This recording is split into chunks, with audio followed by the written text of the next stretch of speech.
So hello everyone, welcome to the Civil Quest. Today we are going to study this topic, Union and its territory. As you can see, this is part 1 and it contains articles 1 to 4. Alright, so one by one we will see each and every article and the important provisions that are related to this chapter. It is a very small chapter, and also again, as I said, there are certain factual information that may be asked in your state examination as well as in your UPSC prelims examination. So first of all, Article 1. Article 1 states Union of States, meaning India, that is Bharat, is the union of states. So in our constitution we have adopted the name of the country as India as well as Bharat. Both the names have been adopted by the Constituent Assembly. Why? Because some members, they were favorable of keeping the name as Bharat while the other wanted the modern name instead, which is India. So it tells you the name of the country, the first article. Alright, and it also tells you that what is the type of polity that we follow, which is union. It is not a federation but rather a union. India, that is Bharat, is a union of states. Okay, so Dr. B.R. Ambedkar had clarified that why India is a union and not a federation, and he gave two reasons. First of all, it is not the result of an agreement among the states like American Federation is. All the states, they came together and they formed the American Federation. In case of India, it is not the result of agreement among the states. So that is why it is not federation, rather union. States have no right to secede from the federation. Alright, states cannot leave from here. The federation is a union. Why? Because it is indestructible. Country is an integral whole. States exist only for administrative convenience. So in India, these states, they do not have the right to leave the union. Alright, now as per Article 1, there are three categories of Indian territories. Territories of the states, we know all the states we have, UTs, and territories that may be acquired by the government at any time. Alright, so there is a difference between territories of the state and territory of India. Alright, so this key distinction is provided here. Territory of India is much greater than Union of India. Alright, so territory of India includes states, UTs, and acquired territories, these three, while the latter includes only the states. Union territories and acquired territories are directly administered by the central government. We will know this. We already know about the UTs. They are directly under the administrative control of the central government, right? So you have territory of India and you have Union of India. This only represents your states. This represents your states and UTs as well as acquired territories. Alright, now what are the modes of acquiring a foreign territory? Secession, whether you sign a treaty with a foreign country, purchase, gift, lease, plebiscite. Then occupation, something which is unoccupied by a recognized ruler is occupied. Conquest or subjugation. So what are the some territories that were acquired, like Dadra and Nagar Haveli, Goa, Daman and Diu, Puducherry? They were all acquired. Okay, now first schedule of the constitution mentions name and territorial extents of state and UTs, right? So this is the first schedule. It is related to names of the states and UTs and their territorial extent. At present there are 28 states and 8 UTs, right? We all know them. There are certain special provisions under part 21 which override the general provision for states. So these states are there under part 21. When we will do scheduled and tribal areas, we will cover each and every provision, see each and every provision for individual states, right? So as I said that there are article 1 to 4. Now what is the second article? Second article deals with establishment or admission of new states. New states are those states that are not already part of the Union of India, right? Even so, Parliament has the power. Okay, it empowers Parliament to admit and establish these states. So admit these states if they are existing outside the Union of India, or establish new states that did not exist earlier. Fine. This is about new states. Okay, so it also covers foreign states that can be acquired. Now formation or alteration of existing states. For example, parliament is authorized to form a new state by separating the territory or by uniting two or more states or parts. For example, Uttarakhand was separated from Uttar Pradesh. So Uttarakhand was formed as a new state. Increase the area of any state, decrease the area of any state, alter the boundaries of any state, and alter the name of any state. We know the name of Odisha was changed to Orissa, was changed to Odisha. Okay. Now conditions under Article 3. Article 3, what are the various conditions that are there under Article 3? First of all, bill can be introduced in the parliament only with the prior permission recommendation of the president. So if you want to alter the existing states, you have to introduce a bill in the parliament, and that can be introduced with the prior recommendation of the president. Second condition is president has to refer the bill to the concerned legislature. So whichever state you are changing the boundary, for example, whatever state you want to change the boundary for the state of, let's say, Telangana, so you have to first refer the bill to that concerned state. Okay, and it gives you, president gives the state a specified time period during which the state has to express its views, right? But however, the president is not bound by the views of the state legislature. All right, and fresh reference is not needed from the state every time an amendment is required regarding it. For UT, we know it is directly administered by the parliament, so no such reference is required at all. Okay, so we know that the bill conditions for altering the area of existing states, what conditions are applicable and how it is done, we have seen it, right? Now Article 4 declares that law made under Article 2 and 3 are not amendments under Article 368. Okay, they can be passed by simple majority through ordinary legislative process. So when we were doing that chapter on salient features, we had seen that constitution is rigid as well as flexible. It is a blend of both. How it is rigid? Because there are certain cases where amendment can be done only under as per the provisions under Article 368, while in certain cases it can be done like an ordinary law, so it is through simple majority. So this is under outside Article 368. So Article 2 and 3 are outside Article 368. Okay, now India is an indestructible union, meaning Indian states cannot go out of this union, but themselves they can be destructed in the sense, for instance, this is Union of India, these are the various states, let's say 28 states. For any state doesn't have the right to go out of India, but for an individual state, parliament can bring about the splitting or change the boundary, increase the boundary, decrease the boundary, whatever. So states can be destructed, but the union cannot be. Okay, so parliament can redraw the political map of India. No state's territorial integrity is constitutionally guaranteed. But in case of US, it is an indestructible union of indestructible states. US federal government, they cannot form new states, alter state boundaries without the consent of that state. So this is the difference between India and US.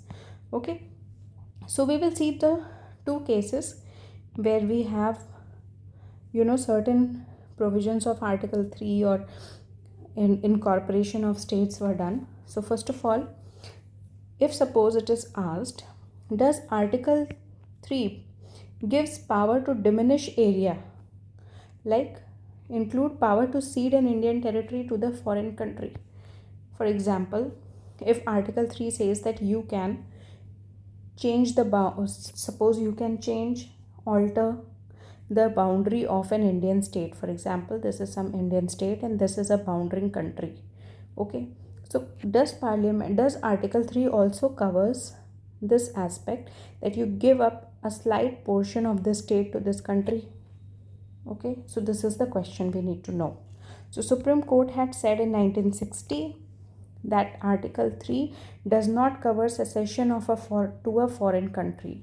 It requires Constitutional Amendment Act under Article 368. As we have seen that under Article 3, we do not require, for instance, if you want to suppose change the boundary of a state, but it doesn't involve giving that changed boundary to a foreign country, then in that case you do not have to do that amendment under Article 368.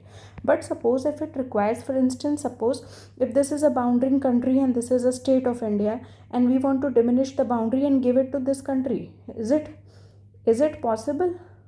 Under Article 3, Supreme Court in 1960 said no, you require a constitutional amendment.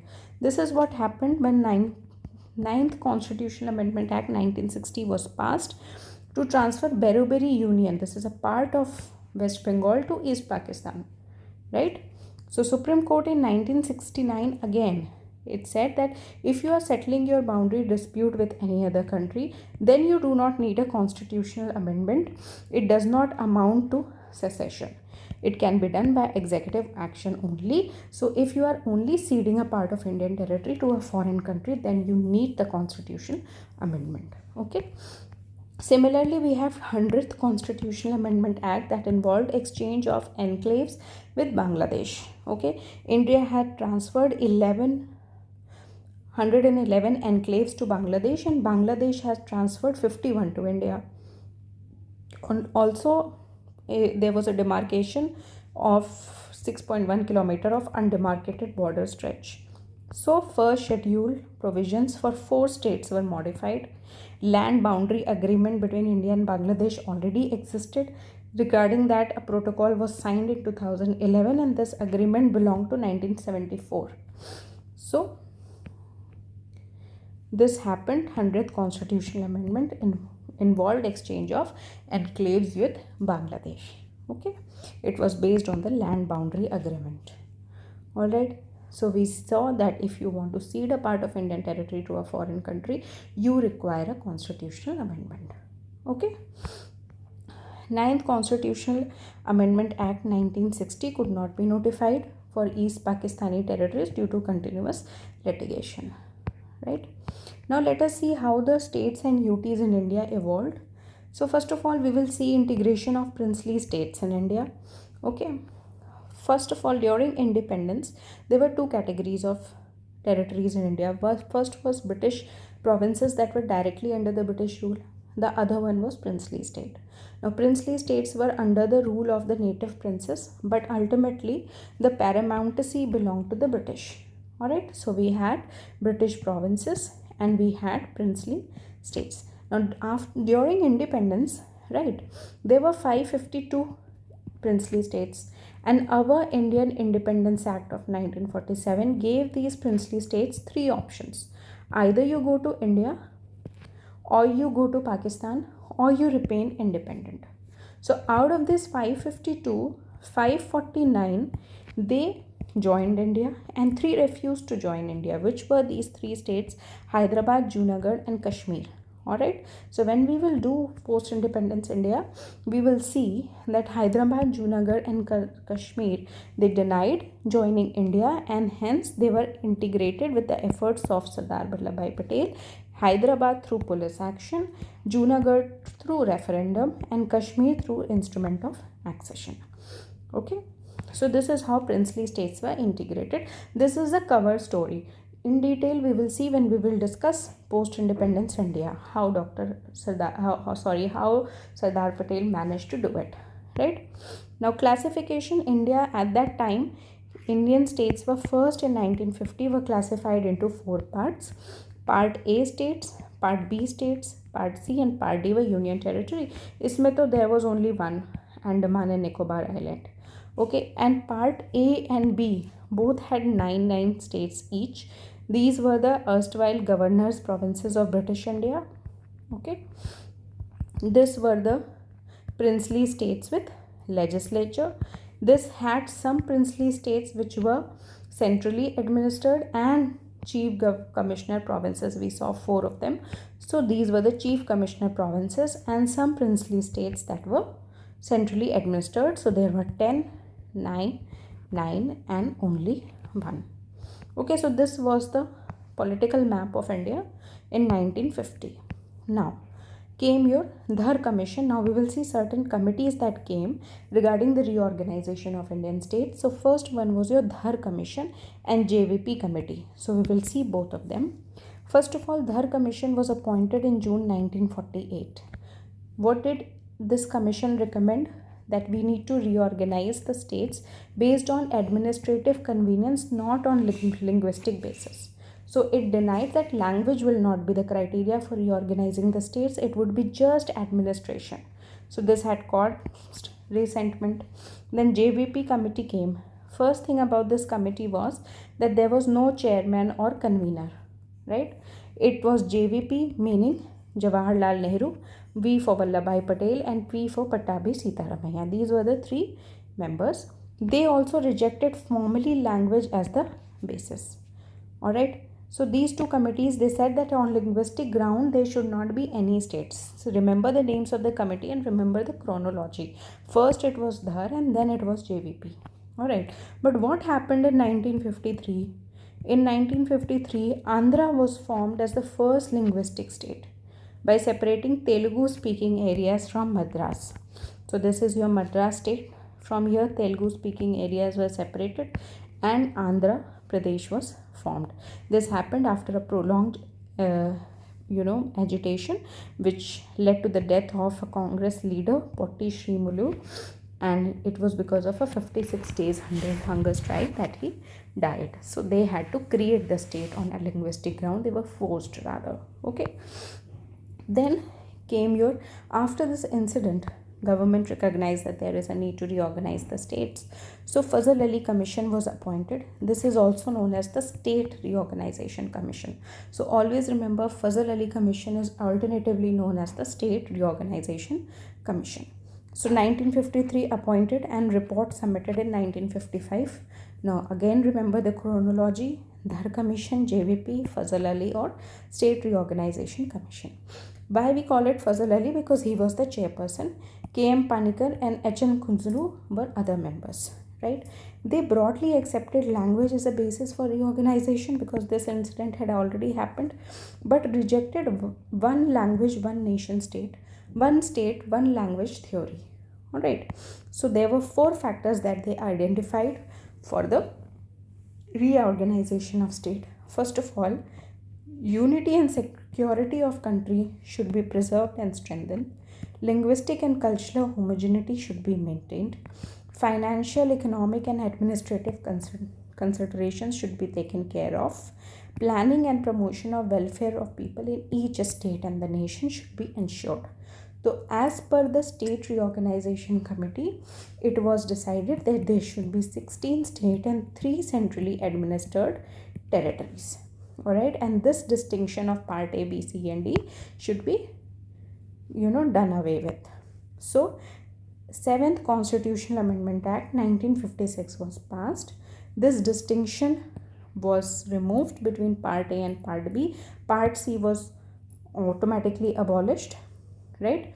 So result was 14 states and 6 UTs were formed in November 1956. So the political map of India included 14 states and 6 UTs in November 1946. They had recommended this, and this was the end result. But now we know that there are 28 states, right? So we know that today we are having 28 states. So we will see how other states came into being. So first one is Maharashtra and Gujarat. In 1960, Bombay Reorganization Act came. Bombay was bifurcated. Gujarat was carved as the 15th state. Alright, so you will have to read this. Also in state PCS examination, they ask the chronology, like which state was formed when. Alright, so it is actually very difficult to remember this chronology. I don't know why such questions are asked, but you have to keep that in mind because it is asked, right? Dadra and Nagar Haveli, it was liberated from Portuguese in 1954. I gave you the examples here of certain states that were, example of certain state, Dadra and Nagar Haveli, right? Modes of acquiring foreign territory. So they acquired from Portuguese, right? In 1954, they were created as UT in 10th Constitutional Amendment Act 1961. Alright, but presently we know that they are merged with Daman and Diu in 2020. So presently Dadra and Nagar Haveli, Daman and Diu is a single UT, right? Then came Goa, Daman and Diu. So they were acquired by police action again 1961 में. It was created as a UT. This was created as a single UT in 12th Constitutional Amendment Act 1962, and Goa became a state in 1987 as 25th state. We will see when we will do Goa, it got full statehood in 1987 as the 25th state after it was separated from the UT of Goa, Daman and Diu. Puducherry was handed over by French 1954 में ये भी 1954 में ये भी. It was created as a UT in 1962, and Puducherry includes 3 territories, namely, you need to know this, Karaikal, Mahe and Yanam. Okay. Then came your Nagaland. State of Nagaland Act 1962. It became the 16th state. Naga Hills, Yuansang area from Assam were added. Alright. Haryana and Chandigarh. See, this was a Punjab state. When Punjab Reorganization Act came in 1966, Haryana was carved out as the 17th state. Chandigarh served as a became a UT and served as a common capital for both Punjab and Haryana. Right? Then Himachal Pradesh, 18th state. It was a UT before, then it became a state. Then 1972, 19, 20th and 21 states came. Manipur, Tripura and Meghalaya. From Northeast Reorganization Act was passed. These 3 states were created, and Mizoram and Arunachal Pradesh were created as UT. Now later we will see that in 1987, the same year as Goa, Mizoram Peace Accord 1986 and State of Arunachal Pradesh Act 1986, they were carved out as the 23rd and 24th state. Right? Now let's see the case of Sikkim. Alright, first of all, it was created as a state in 1975, right? By the 36th Constitutional Amendment Act, it became the 22nd state of India. Okay, before becoming the state of India, alright, this Sikkim was not a UT or something, right? It was simply regarded as an associate state. Associate state as per Constitutional Amendment Act 35th Constitutional Amendment Act 1974. Alright, so status of Sikkim was, it was an associate state. In fact, regarding Sikkim, there was a separate article which was known as Article 2A. 35th Constitutional Amendment Act 1974 created it as an associate state and provided for an Article 2A Sikkim. Alright, provided for an Article 2A, but later on, 36th Constitutional Amendment Act a year later gave it full statehood, and this Article 2A was then repealed by 35th Constitutional Amendment Act, and also one Article 371F was added. So 371F is related to Sikkim. Alright, now comes 2000 mein these 3 states were formed, we know very well. First of all, MP से Chhattisgarh was formed as 26th. And 27th state was Uttar Pradesh. Originally from Uttar Pradesh, Uttaranchal was formed. Its name was changed to Uttarakhand in 2006. We have also seen Uttaranchal's name was changed. So 2000 it was created as Uttaranchal, carved out of UP, and the name was changed in 2006 to Uttarakhand. Then from Bihar, Jharkhand was created, same year as 28th state. Now Telangana was created in 2014 as the 29th state. It was carved from Andhra Pradesh Reorganization Act. Okay, Andhra itself was created in 1953. Alright, it was much before the State Reorganization Act came into being. Now, UTs of Ladakh and J&K. State Jammu and Kashmir Reorganization Act was passed in 2019. It abolished Article 370, created 2 UTs of JK and Ladakh. Ladakh does not have a legislature. J&K has a legislature. Alright. Change of names, we will see. UP was earlier United Provinces, changed to Uttar Pradesh in 1950. Madras changed to Tamil Nadu in 1969. Madras State Alteration of Name Act. Mysore was changed to Karnataka in 1973. Alright, Lakadevi, Minicoy, and Amandevi Island to Lakshadweep in 1973. Delhi was a UT, it was changed to National Capital Territory of Delhi in 1992, and 69th Constitution Amendment Act was passed in 1991. It concerns Delhi and city of Delhi, and we will see this in detail when we will reach this part, when we will cover UT's chapter separately. It is not a full state, right? Pondicherry became Puducherry in 2006. Orissa became Odisha in 2011. Now, this is what I was talking about, the commission and committees at a glance. So, Dhar, 1948, members was S.K. Dhar, rejected linguistic basis, accepted administrative convenience. JVP, I told you, 3 members, rejected language.